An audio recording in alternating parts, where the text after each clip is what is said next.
Hello friends, welcome to my channel. कैसे हैं आप सब? आई होप आप सब स्वस्थ और मस्त होंगे और अपने एग्जाम की तैयारी अच्छे से कर रहे होंगे। फ्रेंड्स, आज की जो हमारी वीडियो का टॉपिक है वो है क्लास 12 मैथ के चैप्टर 7। ठीक है, मैथ चैप्टर 7 में इंटीग्रल्स के ऑल फॉर्मूलेज, ये आप लोग आज की वीडियो में मैं आपको क्लियर कर दूंगा कि कौन से फॉर्मूले के क्वेश्चन ज़्यादा पूछे जाते हैं और किस तरह से आपको फॉर्मूले याद करने हैं।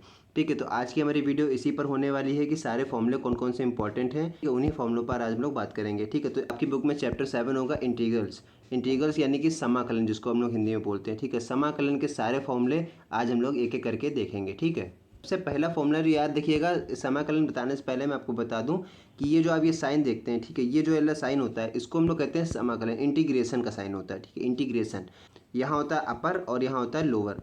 अपर इंटीग्रेशन और लोअर इंटीग्रेशन, इन्हीं दो टॉपिक पर ये हमारा इंटीग्रेशन चलता है। तो सबसे पहला जो फॉर्मूला है वो है समाकलन, इसको बोलते हैं integration. Integration D X equal to X plus C. ठीक है, आपकी बुक में भी सब फॉर्मूले होंगे, लेकिन यहाँ बुक में कंप्लीट फॉर्मूले नहीं रहते हैं। यहाँ पर जो मैं आपको वीडियो में बताऊंगा वो सारे आपको फॉर्मूले मिलेंगे। ठीक है, तो पहला फॉर्मूला पे इसको कॉपी पेन लेके बैठ जाइए, अच्छी तरीके से सारे फॉर्मूले नोट कर लीजिएगा। ठीक है, बहुत ही इंपॉर्टेंट फॉर्मूले हैं। आपके पेपर में जब आपके रिवीजन करेंगे आपको क्वेश्चन में, तो आपको लगाने के लिए फॉर्मूले ढूंढने पड़ेंगे, तो इसलिए आपको वो ना करना पड़े, इसलिए आप पहले से इसको लिख लीजिए। ठीक है, अगर चैनल पर नया है तो एक बार चैनल को सब्सक्राइब कर लीजिए। मैं इस तरह की इंपॉर्टेंट वीडियो इस चैनल पर डालता रहता हूँ। पहला फॉर्मूला हमारा ये हो गया। ठीक है, इंटीग्रेशन डी एक्स, इसको बोलते हैं इंटीग्रेशन, पढ़ेंगे इसको। Integration D X equal to X plus C, यानी कि अगर किसी आप एक्स का इंटीग्रेशन करेंगे तो वो एक्स प्लस सी में, जो सी होता है वो हमारा याद रखिएगा कांस्टेंट होता है। ठीक है, इंटीग्रेशन कांस्टेंट रहता है, इसलिए प्लस सी साथ में लगाना पड़ता है।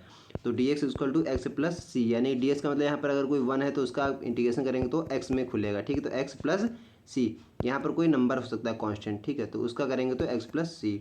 आगे अगला है इंटीग्रेशन एक्स की power n d x. X की पावर एन, ध्यान रखिएगा, एक्स की पावर एन, यानी कि इसको ऐसे भी लिखा सकता है एक्स की पावर 2। एन एन हमारा क्या है? एन कोई नंबर हो सकता है। ठीक है, नंबर हमारा हो सकता है 2, 3, 4, 5 वगैरह कुछ भी हो सकता है। तो एक्स की पावर अगर 2 है तो कैसे लिखेंगे, एक्स की पावर 3 है तो कैसे लिखेंगे, तो यहाँ पर इसको ब्रेक करके दिखाया गया है। एक्स की power n plus 1 upon n plus 1, यानी एक्स की पावर एन प्लस 1, यानी कि अगर यहाँ पर एक्स की पावर 2 है तो यहाँ पर कितना हो जाएगा? एक्स की पावर 2 प्लस 1, यानी कि एक्स की पावर 3 हो जाएगा। कितना हो जाएगा? ठीक है, यानी कि अगर यहाँ पर एक्स की पावर 2 है तो यहाँ पर एक्स की पावर 2 प्लस 1 कितना हो जाएगा? एक्स की पावर 3, एक्स की पावर 3 अपॉन एन प्लस 1, यानी 2 प्लस 1 तो कितना हो जाएगा? 3। इस तरह से हो जाएगा। तो एक्स की पावर 3/3 और प्लस सी तो आप लिखेंगे ही लिखेंगे। तो ये इस तरह से ब्रेक होता है। फिर अगला इंटीग्रेशन ई की power X D X equal to E X plus C, यानी कि ये बता रहा है कि अगर ई की पावर एक्स है तो वो ई की पावर एक्स में ही ओपन होगा। ई की power X D X equal to E की पावर एक्स और प्लस सी तो आप जानते हैं कॉन्स्टेंट आपको लगाना रहेगा। ठीक है, इंपॉर्टेंट फॉर्मूले हैं, सारे ही बेसिक फॉर्मूले भी हैं आप कह सकते हैं, क्योंकि आपके पेपर में बहुविकल्पी में भी आपसे पूछा सकता है। ठीक है, और अति लघु लघु में तो इस तरह क्वेश्चन तो आते हैं आपसे रिलेटेड। ठीक है, अगला इंटीग्रेशन ए की पावर एक्स डी एक्स, यहाँ ए लिखा हुआ है। ठीक है, ए की पावर एक्स डी एक्स, यानी कि कहने का मतलब है ए की पावर एक्स डी एक्स में हो तब आप कैसे ब्रेक करेंगे, तब वहाँ पर लॉग लग जाएगा। ठीक है, तब यहाँ पर लॉग लगेगा, यानी कि ए की पावर एक्स अपॉन लॉग ए प्लस सी, इस तरह से फॉर्मूला बनेगा इसका। अगला है integration 1 upon x D x. Integration 1 upon x जब होगा तो उसका, यानी कि यहाँ पर देखिए 1 अपॉन एक्स है, यानी कि अगर इसको सही मायने में देखें तो इस तरह से लिखा हुआ है, एक्स इन्वर्स लिखा हुआ है। ठीक है, तो एक्स इन्वर्स अगर लिखा हुआ है तो इसका मतलब क्या है? वो किस में ब्रेक होगा? लॉग एक्स में, लॉग एक्स प्लस सी। यहाँ पर सिंपल लॉग एक्स नहीं है, ध्यान रखिएगा। यहाँ पर देखिए एब्सोल्यूट वैल्यू लगी हुई है, लॉग। ठीक है, यहाँ पर लॉग एब्सोल्यूट यानी एब्सोल्यूट एक्स लिखा हुआ है, लॉग एक्स प्लस सी, इस तरह से ये बनेगा। अब आ जाते हैं हम लोग ट्रिग्नोमेट्री में सबसे इंपॉर्टेंट फॉर्मूले, जो हमारे बेसिक फॉर्मूले बनते हैं साइन कॉस और सेक के। ये सारे ऐसे फॉर्मूले हैं, सारे क्वेश्चन जो ट्रिग्नोमेट्री के हैं वो इसी से रिलेटेड रहते हैं। ठीक है, साइन कॉस सेक, इससे, ठीक है, sine cos sec, cosec sec cot, ठीक है, ये सब आपसे पूछे जाते हैं। तो पहला जो हमारा है साइन एक्स डी एक्स, ये तो प्रचलित है, सब आपके अगर आप न्यूमेरिकल आपने लगाए होंगे, आपने देखा होगा, ये बहुत बार आपसे इसकी वैल्यू पूछी जाती है। तो ध्यान रखिएगा, अगर आपसे पूछा रहा है integration sine x, integration sine x का क्या होगा? Minus cos X plus C. ठीक है, प्लस सी आपको ध्यान रखिएगा सब में लगाना है। अगर आप इंटीग्रेशन को किसी में खोलेंगे, ओपन करेंगे तो प्लस सी आपको लगाना ही पड़ेगा। ठीक है, क्योंकि ये कांस्टेंट होता है। ठीक है, कांस्टेंट वैल्यू है, कोई भी वैल्यू हो सकती है। Sine X D X equal to हो गया minus cos X plus C. फिर अगला है integration cos X D X equal to sine X plus C. अब यहाँ पर देखिएगा, अगर साइन एक्स का आप इंटीग्रेशन खोलेंगे तो माइनस में खुलेगा कॉस एक्स, लेकिन अगर कॉस एक्स का खोलेंगे तो वो प्लस में ही खुलेगा। ठीक है, साइन एक्स प्लस सी। ठीक है, अगला देखते हैं। अगला लिखा है sec square x D x. Sec square x D x अगर खोलेंगे तो वो हो जाएगा tan x plus c. Square x है, सेक स्क्वायर एक्स में इसलिए दिया गया क्योंकि सेक स्क्वायर एक्स इसमें दिया गया है, क्योंकि अगर आपने अवकलन पढ़ा होगा तो उसमें देखा होगा 10 जो है वो सेक स्क्वायर एक्स में भी खुलता है। तो वहीं यहाँ पर उसका मतलब इंटीग्रेशन क्या है, कहने का मतलब क्या है, इंटीग्रेशन है आपका डिफरेंशिएशन का जस्ट अपोजिट है, अवकलन का जस्ट उल्टा होता है समाकलन, ठीक है। या आप ऐसे भी कह सकते हैं कि जैसा जो अवकलन में हमारा ओपन करते हैं वही चीज़ हमको समाकलन में लानी रहती है, वापस रिवर्स प्रक्रिया आप बोल सकते हैं, ठीक है। इंटीग्रेशन जो है वो रिवर्स होता है डिफरेंशिएशन का।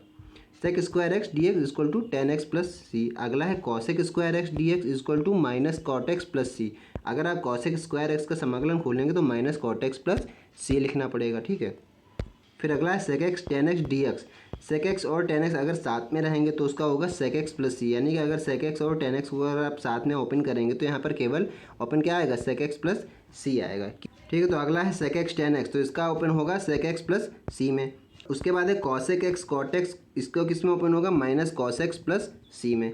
तो ये हमारे प्रचलित फॉर्मूले थे, इससे ज़्यादा आपके न्यूमेरिकल पूछे आते हैं तो इनको अच्छी तरीके से रख लीजिए, कहीं पर लिख के रख लीजिए या इसका स्क्रीनशॉट लेके रख लीजिए, ठीक है। हम लोग बढ़ते हैं लॉगरिथमेटिक की तरफ, यानी लॉग जो हमारे क्वेश्चन होते हैं जिसमें लॉग में फॉर्मूले बनते हैं।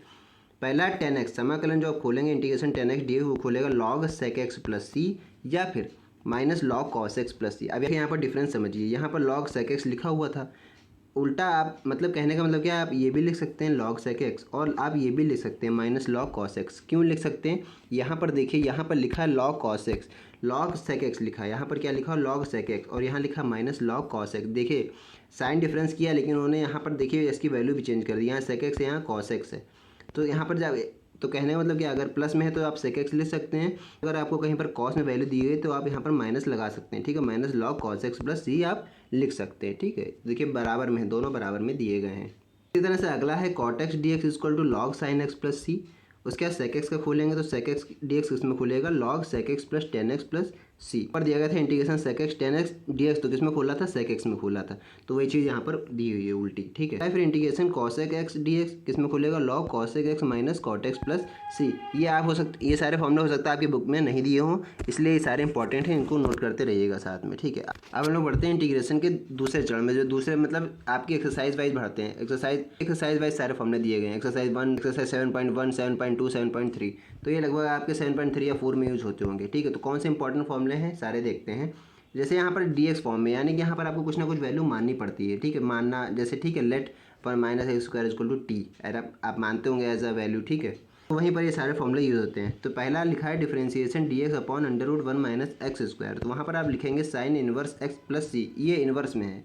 ये जितने फॉर्मूले हैं हमारे सब इनवर्स में खुलेंगे, ध्यान रखिएगा, अपॉन वाले, ठीक है। ये अंडर रूट वाले जितने फॉर्मूले हैं वो सब इनवर्स में खुलेंगे, ठीक है। 1 माइनस एक्स स्क्वायर किसकी वैल्यू है, साइन इनवर्स की है, वहाँ पर प्रूफ करके दिखाया गया होगा आपकी बुक में, ठीक है। तो वहीं से ये आया हुआ है। इसी तरह 1 प्लस एक्स स्क्वायर किसकी है, टेन इनवर्स की है, ठीक है, ये है सेकंड इनवर्स की। इसी तरह आगे आते रहेंगे। तो यहाँ पर अगर आप इंटीग्रेशन खोलेंगे d x upon under root 1 minus x square, तो आएगा साइन इनवर्स एक्स प्लस सी, या फिर आप वही वाली बात आप माइनस लगा के लिख सकते हैं कॉस इनवर्स प्लस सी, cos inverse x plus C. तो इस तरह से ओपन होते हैं, इस तरह दोनों में सब में होगा। इसी तरह यहाँ पर देखिए integration D x upon 1 plus x square किसमें खुला है, tan inverse x plus c, लेकिन माइनस लगा के cot inverse x plus c लिख सकते हैं, ठीक है। उसके बाद integration D x upon x under root x square minus 1, वो किसमें खोला है, सेक इनवर्स एक्स प्लस सी, या फिर आप माइनस लगा के लिख सकते हैं कॉसिक इनवर्स एक्स प्लस सी। इस तरह से सारे इंपॉर्टेंट फॉर्मूले बनते हैं। अब उसके बाद अगला है integration D x upon X square minus A square equal to 1/2 log X minus A upon X plus A plus सी। ये आपके लॉग में, ठीक है, ये आपके लॉगरिथमेटिक में क्वेश्चन जो आते हैं, बड़े क्वेश्चन, लॉन्ग क्वेश्चन, उसमें ये यूज़ होते हैं, ठीक है, जिसमें आपको ए की वैल्यू दी रहती है, ठीक है। इसी तरह से यूज़ होंगे। उसके बाद अगला है integration D x upon A square minus x square. यहाँ पर देखिए x square minus A square था, यहाँ पर है ए स्क्वायर माइनस एक्स स्क्वायर, तो आपके फॉर्मूले में चेंज नहीं होगा, सब कुछ वही रहेगा, बस अंदर ये एब्सोल्यूट वैल्यू चेंज हो जाएगी, और मतलब उल्टी हो जाएगी। यहाँ पर देखिए 1/2 है, वही रहेगा, लॉग भी है, लॉग भी रहेगा। यहाँ पर देखिए x माइनस ए था, तो यहाँ पर देखिए इसको याद करने का तरीका ये है कि यहाँ पर स्क्वायर दिए गए, स्क्वायर आपको हटा देने हैं बस, बाकी वैल्यू आपको एज इट इज़ बिल्कुल इसी तरह उतार देनी है। यहाँ पर देखिए ए स्क्वायर माइनस एक्स स्क्वायर, यहाँ पर देखिए ए स्क्वायर माइनस एक्स स्क्वायर, यानी कि ए पहले एक्स बाद में, तो ए प्लस एक्स ए माइनस एक्स। साइन का ध्यान रखिएगा, ऊपर कौन सा प्लस रखना है, नीचे कौन सा माइनस रखना है, ठीक है, प्लस सी। उसके बाद अगला है integration D x upon X square plus ए स्क्वायर, ये किसका है, टेन इनवर्स का है, जैसा कि ऊपर अभी मैंने आपको बताया। तो यहाँ पे ले सकते हैं 1/a, क्योंकि a है साथ में, तो 1/a पहले कॉमन ले लेंगे, लॉग में चला जाएगा ये। फिर ten inverse X upon A plus C. अगर 1 प्लस एक्स स्क्वायर होता तो ये सीधे सीधे आप लिख सकते थे टेन इनवर्स एक्स, लेकिन यहाँ पर a है, इसलिए a है तो पहले उसको अलग कर लेते हैं। उसका अगला है integration D x upon under root x square minus A square, तो ये आएगा आपका equal to log absolute value में जाएगा पूरा, ठीक है। ये X plus under root x square minus A square plus C देख रहे हैं आप, सब में लगा हुआ है क्योंकि ये कांस्टेंट वैल्यू है, साथ में रहती है, ठीक। फिर अगला फॉर्मूला है integration D x upon A square minus x square equal to sine inverse X upon A plus सी। ये खुलेगा साइन इनवर्स एक्स में, यहाँ ऊपर क्या था टेन इनवर्स में खुला था, नीचे है ए स्क्वायर माइनस एक्स स्क्वायर, इसलिए खुलेगा साइन इनवर्स एक्स अपॉन ए में, ठीक है। और प्लस सी लगा देंगे आप आगे। उसके बाद अगला है integration D x upon under root x square plus ए स्क्वायर, ये खुलेगा लॉग में एब्सोल्यूट वैल्यू में, ठीक है, क्योंकि ऊपर माइनस में था तब भी लॉग में खुला था, ध्यान दीजिएगा ऊपर वाले में, और यहाँ है प्लस में अंडर रूट में, तो यहाँ लिखेंगे log absolute value X plus under root x square plus ए स्क्वायर प्लस सी। अब आपके बचे हैं 4 इंपॉर्टेंट फॉर्मूले, ठीक है। इसके बाद आता है आपका खंडशः समाकलन, लेकिन खंडशः समाकलन इस वीडियो में मैंने आपको नहीं बता पाऊंगा, सारे इंपॉर्टेंट फॉर्मूले हैं और ज़्यादा बड़ी हो जाएगी वीडियो, इसलिए उस पर मैं अलग से सेपरेट वीडियो बनाऊंगा, इसी का पार्ट 2, इसीलिए आप चैनल पर जुड़ जाइएगा, 2-3 दिनों में मैं उसको भी अपलोड कर दूंगा, ठीक है। बस ये 4 इंपॉर्टेंट फॉर्मूले हैं, इसको और अच्छी तरीके से समझ लेते हैं हम लोग। ये कह रहा है integration under root x square minus A square D X, तो ये किसमें बनेगा X upon 2 under root x square minus A square by 2 log X plus under root x square minus A square plus सी। ये इस तरह से आप इसको लिखते रहिएगा, कुछ नहीं, आपको केवल ये एक पैटर्न याद करना है, दूसरा पैटर्न आप अपने आप याद हो जाएगा आपको, ठीक है। कैसे याद होगा देखिए, यहाँ पर देखिए x square minus A square है, यहाँ पर लिखा है केवल एक्स बाई 2 साथ में रहना है, फिर minus A square by 2 log रहेगा साथ में, और ये ऊपर एक्स प्लस फिर x square minus A square आपको बिल्कुल सेम वही उतार देना है, प्लस ये तो कॉन्स्टेंट आप लगाएंगे ही। यहाँ पर देखिए माइनस था, यहाँ पर देखिए इंटीग्रेशन एक्स स्क्वायर प्लस ए स्क्वायर है, सेम चीज़ वही उतारनी है आपको, x by 2 under root x square plus A square, यहाँ माइनस था तो यहाँ प्लस हो जाएगा क्योंकि यहाँ पर प्लस लगा हुआ है, ए स्क्वायर बाई 2 लॉग, यहाँ पर देखिए इंटीग्रेशन में X plus x square plus ए स्क्वायर, यहाँ पर माइनस था तो यहाँ माइनस लगा, यहाँ प्लस था तो यहाँ पर प्लस लगा हुआ है प्लस सी, बाकी सेम फॉर्मूला पूरा वही है, ठीक है। उसके 2 इंपॉर्टेंट फॉर्मूले ऐसे हैं, ये एक्सपोनेंशियल फॉर्म में जाते हैं, एक्सपोनेंशियल में आपसे पूछे जाते हैं, इनवर्स और एक्सपोनेंशियल दोनों आपसे कंबाइंड जब क्वेश्चन आएगा तब आपसे ये पूछे जाएंगे। तो यह वाला integration A square minus x square D X, ये किसमें खुलेगा X by 2 under root A square minus x square plus A square by 2, यहाँ sine inverse X by A plus C.